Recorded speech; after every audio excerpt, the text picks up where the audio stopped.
Hello everyone, my name is Eva Erdmenger. I'm from University of Trier in Germany, and I'm very happy that I can share my research with you today. So thank you very much for having me and for inviting me to present the following. To begin with, I would like to take you on a short travel back in the past, and we're going to travel to 2016, a year where I've been in Copenhagen for the very first time. And it's the same year that the Destination Management Organization of Copenhagen claimed that it would be the end of tourism as we thought to know it. As a tourism researcher, of course, that triggered me, and I found it highly interesting and a very bold statement. So I looked into it, and of course they were referring to what we also find as over-tourism. So a lot of people coming to certain places in the urban area, also to new places that we didn't experience before to be touristic. So there was some change in the development of urban tourism. It is almost ironic that just 4 years later, we somehow did experience the end of tourism as we thought to know it. You might question now what these two phenomena have in common. And it is that both of them have an impact on the local society, on the people living in those destinations. And that perspective was the focus of my research.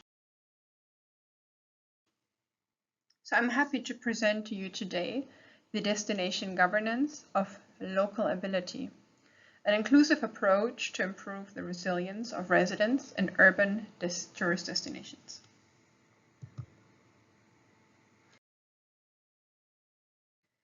To begin with, I would like to remind all of us what the UNWTO wanted us to change with or after the pandemic. The slogan was to build back better, and it was supposed to mean that the crisis is an opportunity to rethink the tourism sector and its contribution to the people and planet, to see it as an opportunity towards a more sustainable, inclusive, and resilient tourism sector. What we observed during the last 2 years, however, is more that we build back business as usual, which I claim means that in reality the pandemic only reinforced the focus on suffering tourism industry stakeholders, which is of course important too, and the economic value of tourism. So again, the socially sustainable part, the inclusive part, and the resilient community, the host community of destinations, still seems to lag behind. That's why I came up with this quite romantic vision of local ability. What do I mean with that? Well, local ability to me means that the local community of a tourism destination has the ability and the motivation to contribute to tourism. They have the opportunity to participate in tourism, and they have the ability to benefit from tourism.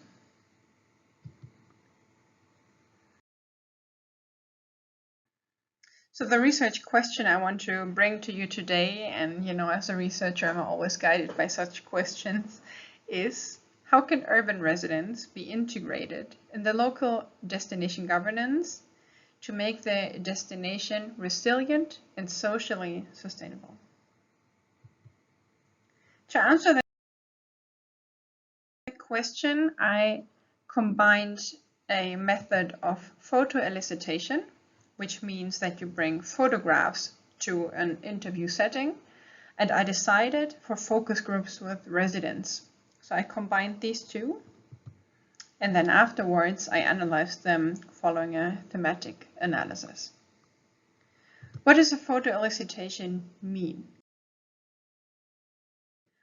Well, I asked all residents who participated in the focus groups to bring 2 pictures to the discussion. The first one was supposed to show something important for their life in the city.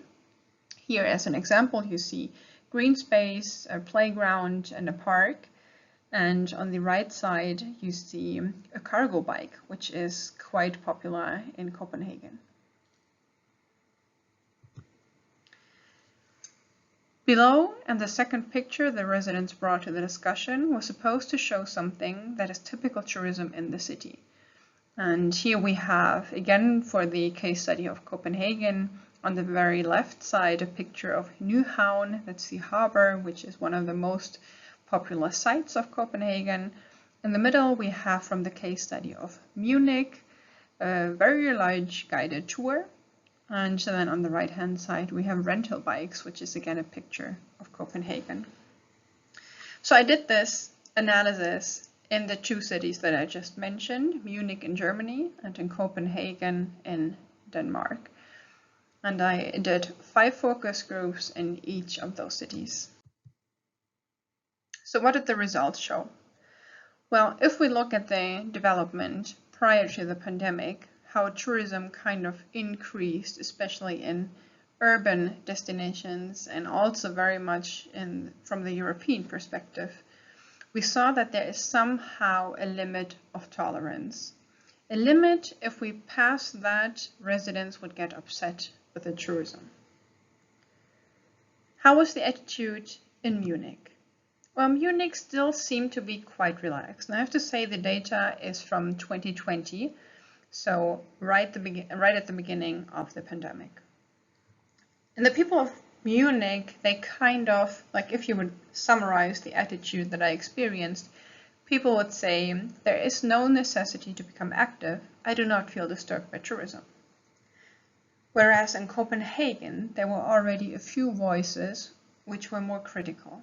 So some people said something like, I don't want to participate. I am too annoyed by tourists already.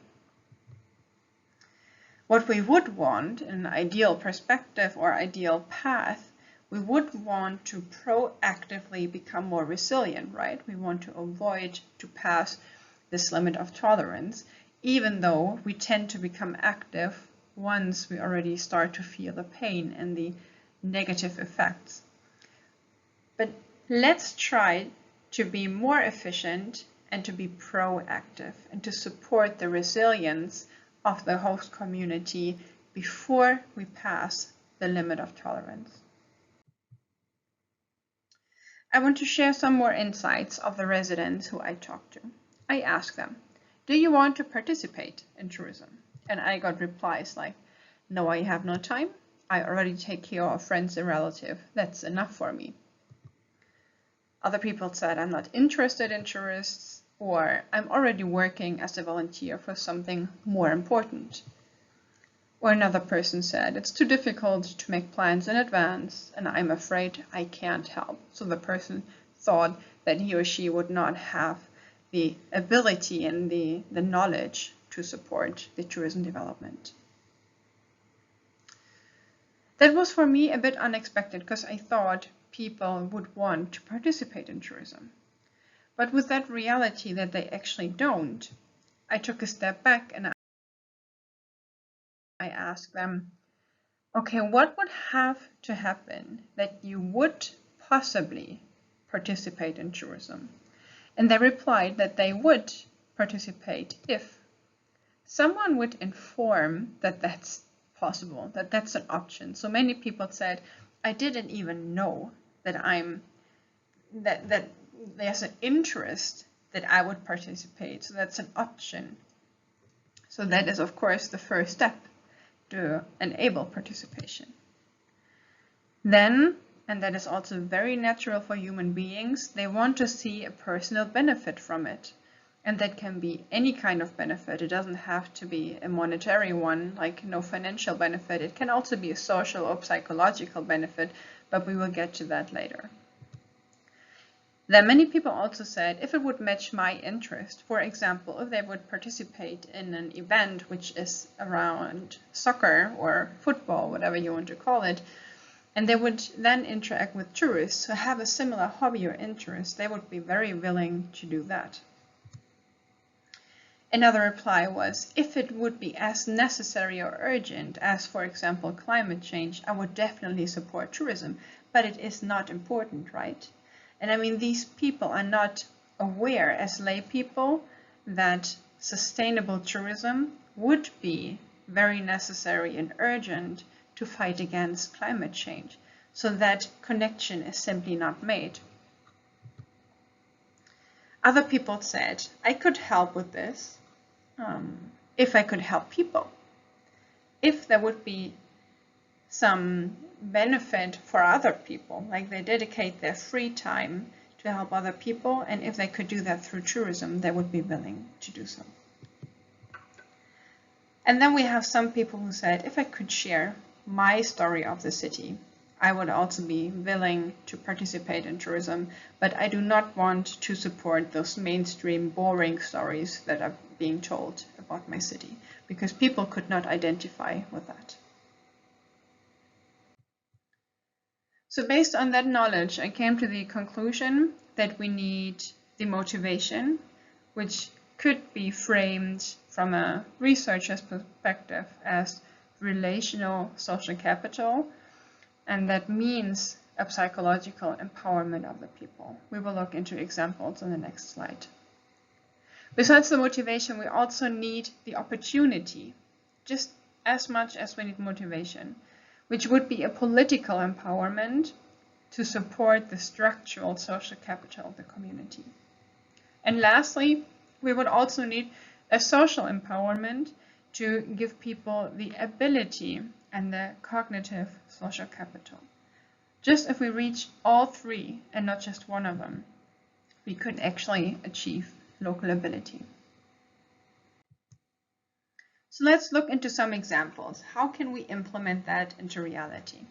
If we look into motivation and psychological empowerment, for example, we said that people need a personal benefit, right? They have to benefit so they are willing to contribute. One example could be that there is anyhow an activity that improves residents' quality of life. For example, if they improve their living area, their living space. It can be urban space, can also be on the countryside or wherever your case is set.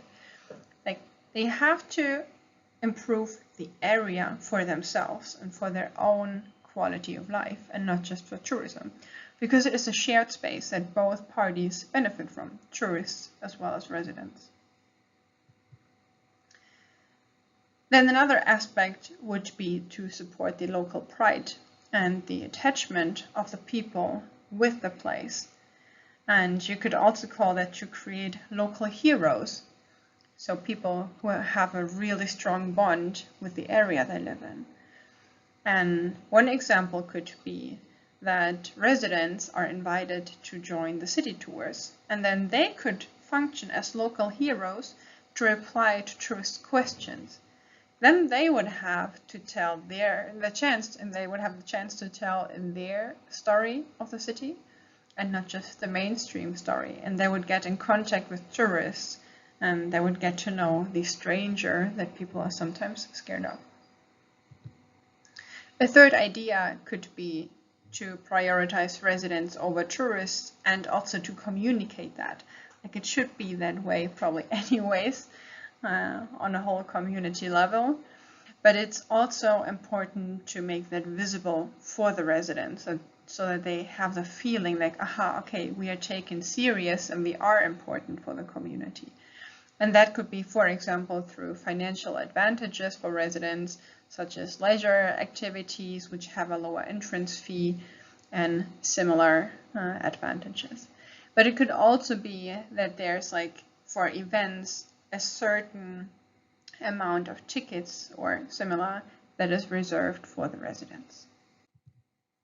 If we look into opportunity and the political empowerment, we want to give residents a voice.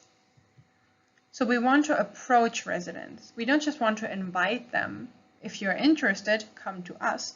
No, we want them to participate. So we should approach the residents and visit them in their area and not just invite them to ours.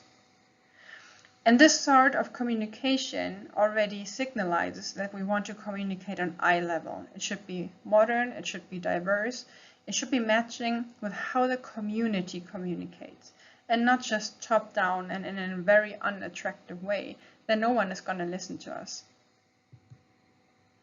And we should also inform about tourism. We should inform that there is a plan for it, that we have a strategy for tourism. And that should, again, be in an attractive way. There's one interesting keyword, gamification. So you can, in a playful way, share information about tourism. It should be like a quiz, or it could be a theater that you perform on the street, or whatever. Like, there's a lot of creative solutions that you could go for. Another idea would be to share specifically the positive impacts of tourism to counterbalance the negative reports about tourism, which media usually supports more often in the broader community. So we often read bad headlines about over-tourism and similar, and what we can then do is to counterbalance that with positive impacts of tourism. And that should be said and added that it should go beyond the economic benefit. What is the social benefit of tourism? How does it improve the living area and the quality of life besides the additional income for the community? And lastly, if we look at the ability and if we want to support the community feeling, how could we do that? Well, it's very important, and that's related to creating the local pride, that we also protect the local identity.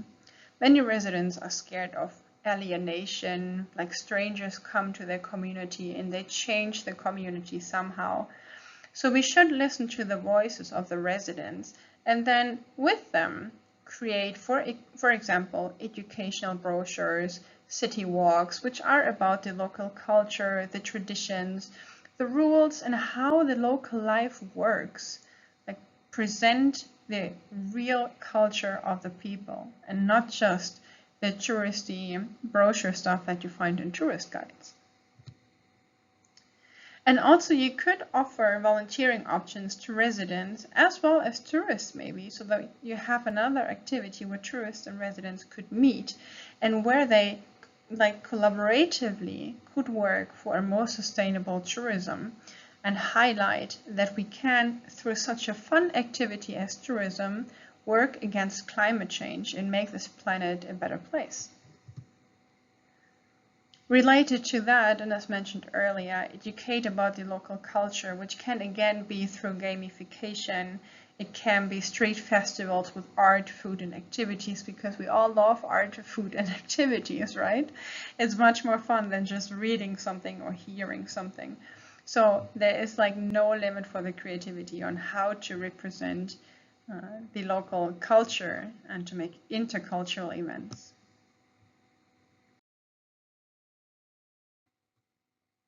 How can we translate that into governance principles? Well, we have to share resources, knowledge, and aims, also with residents, tourists, and everyone involved in tourism. We should foster the pride of the host community. We should adapt and educate about shared urban space, because it is not just a tourist destination and it is not just a home, it's both. We should diversify the governance network, so more people should get together, like scientists, media plays a very important role nowadays, politicians, spatial planners, and so on. It is also very important to support intercultural contacts and interactions, to enable the community inclusion, which is what we mostly talked about today, or in this presentation at least, and also implement a proactive sentiment monitoring so that we can actually observe how the attitude towards tourism is developing. And with that, I thank you very much for listening to my presentation. If, and that was a very, very short scratch of my whole research, you're interested in more, please feel free to reach out to me or to read this article, which is the foundation of this presentation. I thank you very much. I hope you have a wonderful rest of the day, and I look forward to hearing from you soon again. Thank you. Bye-bye.